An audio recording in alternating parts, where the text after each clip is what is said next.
What's up, guys? This is the Gospel According to Mark with a C. He is I, and I am he. Just taking some time to tell you exactly what's on my mind. Thank you for joining me once again, my friends. And today we're going to go over the movie The Blue Beetle.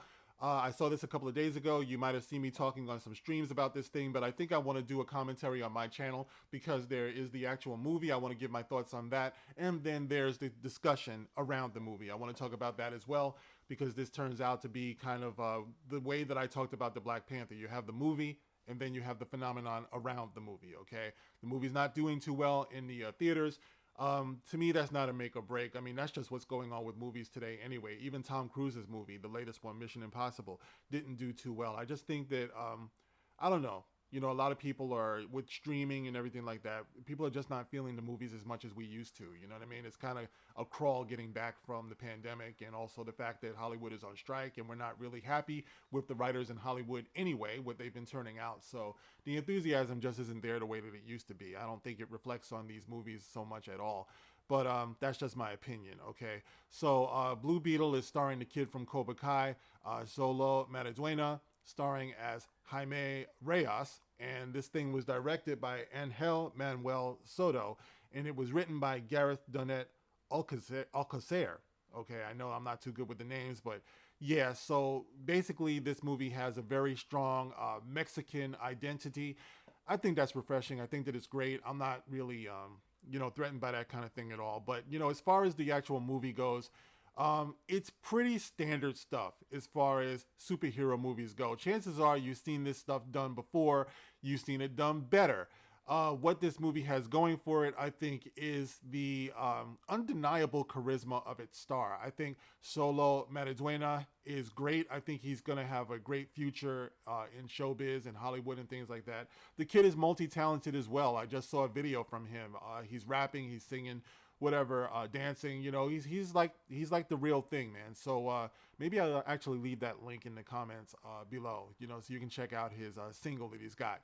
But anyway, yeah, I think that's the difference that this movie makes. I think really him being at the center of it was a master move because he really does carry it and he sells it very well. Of course, the movie is not free from its flaws. It's got a few pacing issues. There's a couple of plot holes that you can see that's in there.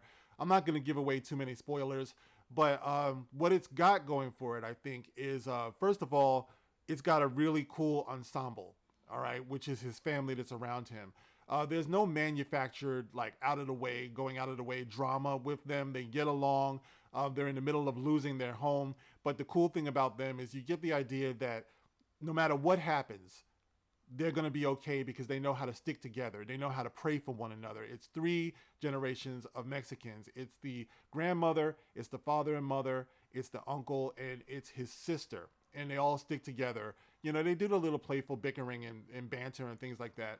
But it's a really nice support system, and we have a reason for Jaime to be motivated to be better and to want to protect them because it seems that he's the only one who's gone to school. He's graduated. So he's got that promise to make things better for them. So when they fall on hard times, he feels it, and he wants to do something to make things better. So he finds himself pulled into this thing where he gets involved in this conflict between the daughter of Ted Kord, who is the head, or he was the head of this corporation with all of this technology. He's gone missing, but the daughter is there, and she's in this battle with the aunt, who is played by Susan Sarandon, who is seriously challenging Hillary, or channeling Hillary Clinton. She's greedy, she's ambitious, and she wants to use the technology, of course, for weaponization purposes. She's kind of like, what if Tony Stark was a woman and never got that wake up moment? She just wants to go all in, making money off of this weapon technology. But the daughter is trying to stand in the way. She steals the scarab, which is of alien origin. This becomes sentient, and what in the process of stealing that, she runs into Jaime, who is now working for the company as him and his sister is working for the company as housekeepers. So when she gets into it with the aunt, things kind of get out of hand. She's about to get roughed up, and Jaime steps in to defend the daughter, okay, who's arguing with her aunt over the direction of the company. and he and his sister end up getting fired. Of course, also the sister is taking a big old dump in the executive washroom, which she's not supposed to be. So, that in combination with the fact that Jaime is playing Billy Badass gets them fired. After he gets fired, the daughter of Ted Kort, I forget her name, forgive me, you can look it up easily. She says to Jaime, listen, we're not all like this. We're not all terrible people. I will try to get you another job if you come see me at the corporate office. Jaime goes to the corporate office. He runs into the daughter of Ted Kort when she's coming out. Little does he know, she just stole the scarab. So and she's got it hidden kind of like in a burger box. So she passes it to Jaime and says, listen, you got to go because she's tripped the alarm. All right. The theft has tripped the alarm. So she doesn't want to get caught with it. So she gives it to Jaime and tells Jaime, get out. I'll look you up later. I'll find you later. So Jaime goes home with the scarab, not knowing that it's in the burger box because she told him specifically, don't open it. So Jaime gets home.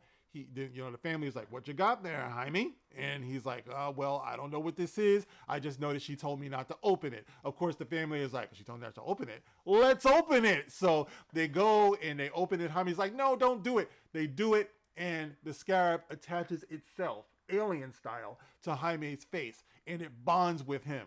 Okay, because like I said, it has thoughts of its own and everything, and it can choose who it wants to be its host. So it has chosen Jaime to be its host, and Jaime becomes the Blue Beetle. All right, all of a sudden he's got the technology on him. It's kind of like the Iron Man thing. You can kind of like see technology through his eyes and stuff like that. And he's got the costume, takes him out for a ride, a flight. He can fly now. Turns out he's bulletproof, all of these things. And it complicates his life, of course. He's like, what's going on here? I can't get this thing off of me. The only way he can get off of him is if he dies. Of course, he doesn't want to die. So what do I have to do here? I guess I have to accept that I'm the Blue Beetle unless there's something else that can be done. So the daughter finds him and she's like, oh, it bonded with you. You know what I mean? Yeah, I guess we're going to have to do this now. So anyway, the Susan Sarandon character ends up finding out that Jaime has got the technology like bind it to him, and the only way that it could get off of him is if it would be if he dies. And of course she has no problem with that, and she's got a henchman with her that we kind of get the idea is kind of forced into servitude with her. He's also kind of got like the technology on him. Later on we get a little bit of a taste of a backstory with him as well. Kind of like seems like maybe he's been blackmailed into it, so he's not doing too well, and the only thing that he's got going for him is that maybe she can help him. So she's manipulating this henchman who is basically her muscle, who is going to be fighting with the Blue Beetle. Okay, so we got a lot of that going on. We got some family drama happening now because everything has been shaken up. Something tragic happens, and that kind of kicks it into high gear. And, basically there's just a lot of back and forth with the fighting. Like I said before, we have seen this before. The only difference is, of course, this has got this Latin flavor with it. And like I said, for the most part, it works. And the pacing is okay, too. I didn't find it to be too drawn out. There's not too many things in there that I felt like shouldn't be there or was in there gratuitously. I know this thing is being torn down for certain things, but I'll talk about that in a minute. My experience with it was pretty joyful. It just moved along. I didn't feel like it was there to attack anybody or to insult or disrespect anybody. It's just that these were the characters that we were given. They have the motivations that they have. Like it or not. Like I said, we'll talk about that in a minute. But I was also there with my 14-year-old son.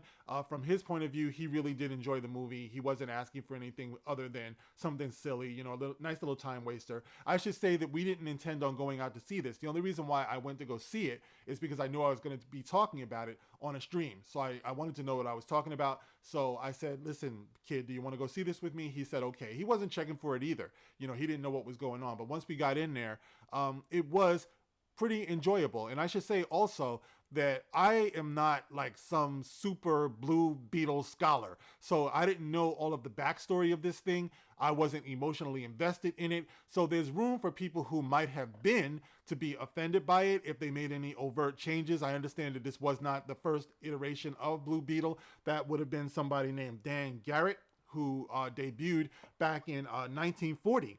1940, he debuted as a police officer. Probably about maybe 20 years later, he was reintroduced as an archaeologist who found this alien technology. And then it went on to be Ted Kort, who was the student of this archaeologist. So there's been a lot of changes to this character over the years. This is just the most recent. I think that Jaime Reyes, I think he might have debuted back in 2009. So even still, he's been there for a long time. Not like he just came out of nowhere. But the character, obviously, of Blue Beetle has been evolving since 1940. So it's always been about change. You know, so the uproar about the change thing is just, it's unfortunate because I do feel that it was a pretty decent movie. Far from perfect, but I did enjoy it. And if I had to give my rating on this, which consists of flushes, the more flushes a movie gets from me means the more full of crap it was. So say I give it 4 flushes, it means obviously there was a lot of crap in here that didn't need to be there. It's a terrible movie. Now, considering that rating, I would give Blue Beetle 1.5 flushes, okay? Because I feel like for the most part it was positive. It went over easy for me. If you just go in there looking to, have a nice little time waster, like I say before, sit down, chomp on some popcorn or the beverage or snack of your choice, it's not going to be something that you walk out on like Indiana Jones and the Dial of Destiny. Maybe that's another reason why I appreciated it so much. It didn't really destroy me, but that's how I feel about it. I would give it 1.5 flush. The reasons why I would give it those flushes is because there were a couple of things in there that I felt like I could do without. You know what I mean? It was far from perfect. It's far from free from criticism. Okay, so there it is. I feel like it's got potential. If they want to do a sequel, they kind of set it up for one. If they get better writing, I think they could do some great things with it. As far as a DC movie is concerned, I feel like this is one of the better ones that they've come up with. I feel like Xolo Maridueña, like I said, I think that he's a great lead. I think he's got great potential. He's got great talent. And if you're able to tap into that with the right director, the right writer at the top of their game, I think you can see some great things from him. And I think they can elevate this character. So I think there is some potential here. Now, let's get into the social commentary that's around this, okay? Because I see that the movie is getting torn down, and of course that's people's right if they want to. And I want to say at this point here, there's something I want you guys to know who's watching this, okay? Before you come into my comment section telling me what some other creators said, all right? If you're not doing that the other way around, if you're not going into their comment section telling them what I said, spare me, okay? I know what you know. I watch them the same way that you watch them, okay? I respect them. I like a lot of them, okay? So I'm well aware of what other people are saying. This is what I mean, all right? And I respect that, okay? But you don't need to come here trying to convince me based upon something that they said. If that's enough for you, that's enough for you, okay? But I respect their point of view. Hopefully they respect my point of view. I know a lot of them. I've shared streams with quite a few of them. So they know me, I know them. You don't have to do that, okay? Especially if you're not going over there talking about, if you're not giving me free advertising over there, don't give them free advertising over here. Basically, here's what it comes down to, okay? That's just respect, okay? I know what they had to say, okay? So anyway, the social commentary here, right? Obviously, every movie that comes out these days, especially the superhero movies, would be, everyone wants to know, is it woke? Is it woke? Is it insulting? A lot of times is it insulting to white people or white men? Because it only goes one way, obviously. No one is worried about whether it's woke against black people or black men or whatever. It's just, is it woke that way? That's basically what it is. And my proof of that is that, let's say some of our favorite movies, definitely some of my favorite movies. And I mentioned this on a stream just last night, actually. Some of my favorite movies are Pulp Fiction, Goodfellas, The Godfather, right? I love these movies. I love the performances in these movies. One of my favorite shows also is All in the Family. I'm saying this for a reason. I've talked about this before. For example, you got Pulp Fiction, all right? There's a scene in Pulp Fiction where Quentin Tarantino's character is talking to Samuel Jackson and John Travolta, and he's saying to them, because they bought a body for him to hide, and he's saying to them, does it say dead nigger storage on my front lawn? Does it say that? Dead nigger storage, right? I'm saying the word. And there's another scene in that movie where they stumbled into the basement, Bruce Willis's character, and the other character, he's fighting with Ving Rhames. And the other character says to him, take your foot off the nigger. You know what I mean? And what was the other one? Goodfellas. Goodfellas, you have Henry Hill's character played by Ray Liotta, who's explaining to his wife Karen the reasons why he's not going to get caught. And he says, "Karen, I'm never going to get caught. You know who get caught? Who gets caught? Niggers get caught because they fall asleep in the getaway car, right?" And you know, you got so many examples of that. In The Godfather, you got Sonny Corleone talking about the niggers up in Harlem, right?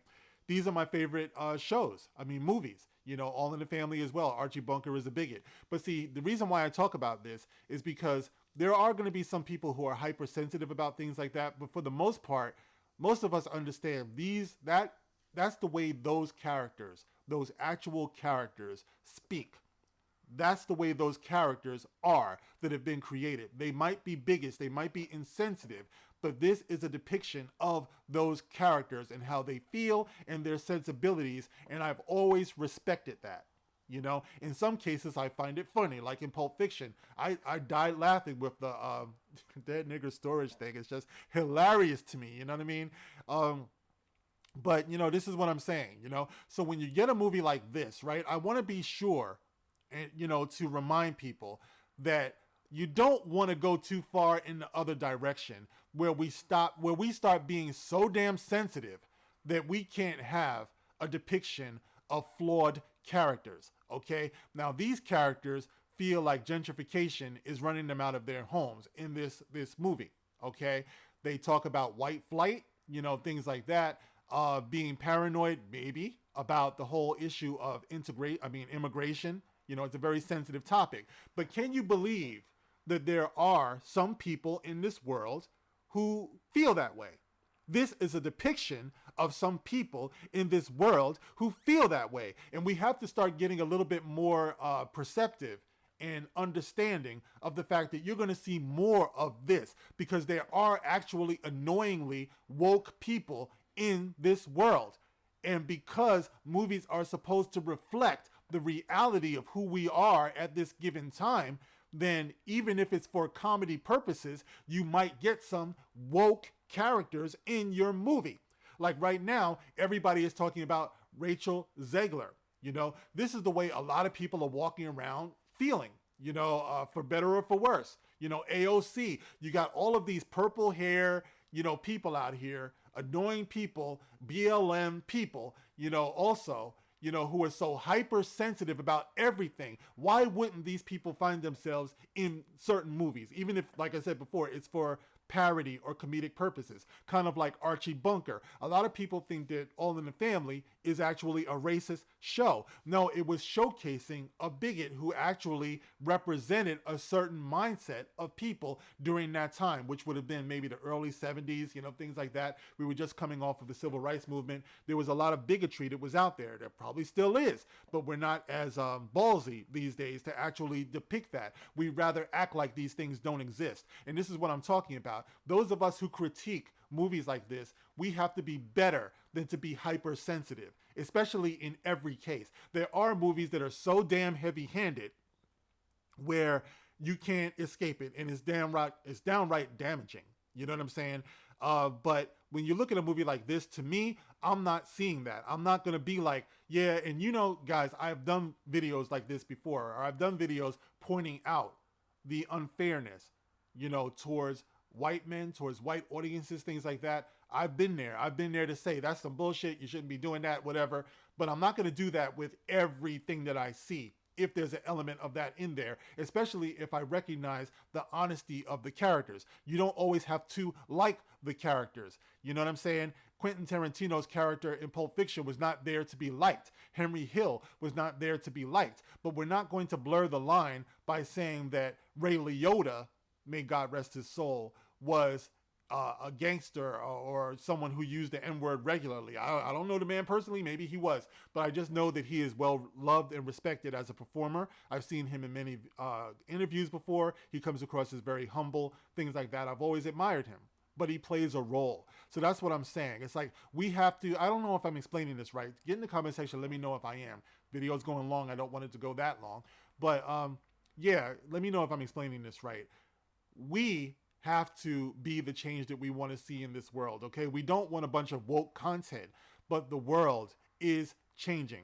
All right. And the world is reflecting more perspectives and things like that. There's a lot of ignorant people out here who say a lot of ignorant things. So, in our depiction of one another, it would be naive to ignore that there are certain people who think woke, even if the movie itself is not woke, you know? So, in this so called culture war, in this running commentary that we have here, we have to be so careful about the stands that we take and the battles that we wage, because not everything needs to be you go at it with such a ferociousness and things like that. Sometimes it's just like, yeah, okay.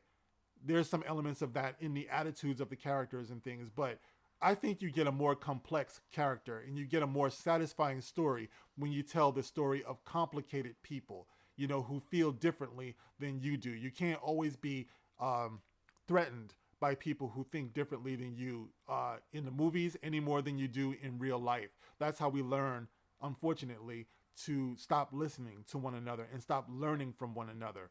So when I see Blue Beetle and I see this predominantly Mexican family, or actually Mexican family, and they're expressing concerns about gentrification, about deportation, things like that. That's not to say that every Mexican family feels that way. I didn't take it that way, but these do, you know? So I'm looking at it like, wow, that's pretty messed up. You know, if they call the authorities, that, you know, at least two of them could be questioned about their citizen status, you know? So you're seeing where the conflict and the concern is there. I don't think it threatens me, you know, as a black person. I don't know if it should threaten you if you're a white person or an Asian person or anything like that. That's just what we're watching here, you know? The problem with the Blue Beetle is that it's been marketed the way that it is, you know, and you have the people behind the scenes making some very problematic and concerning comments in the media. And we see that more and more these days, to the point where you have marginalized your product, because now people are feeling like, okay, well, this is just for those people then. And that's where we are today. You know, I just want to see myself. So, you know, that's what we have. You know, so for the larger audience, it might just be like, okay, well, this is just a movie for them people. It's just a movie for Mexicans. You see a predominantly black movie. Okay, it's just for black people. You see a black creator. Okay, well, it's just a black creator. It's just for them. We're just going to listen to the ones that look like us. And it's unfortunate because I think we can all learn from one another. You know what I mean? So like or hate Blue Beetle. Those are my feelings on it. Okay, the video obviously is long, but I just had to get that out because I've been talking about it and I want to make sure that I check boxes, you know, about all the things that I was thinking. Even though I've been on a lot of streams talking about this, I wanted to have it here for you guys. And for everyone who's come to my channel from those other channels, I say welcome. We don't always have to agree with one another, like I said before, but I think it's great to have that conversation. I'm not here to disrespect anybody, so hopefully you're not here to disrespect me. All right, guys, so that's it. Thank you guys for listening. You can like, you can share, you can subscribe. Thank you guys for the super thanks, those who have been leaving it. It really does encourage me, and it means a lot. You know, your comments do. So I will catch you on the next one. Thanks again. This is The Gospel According to Mark with a C. Rock on.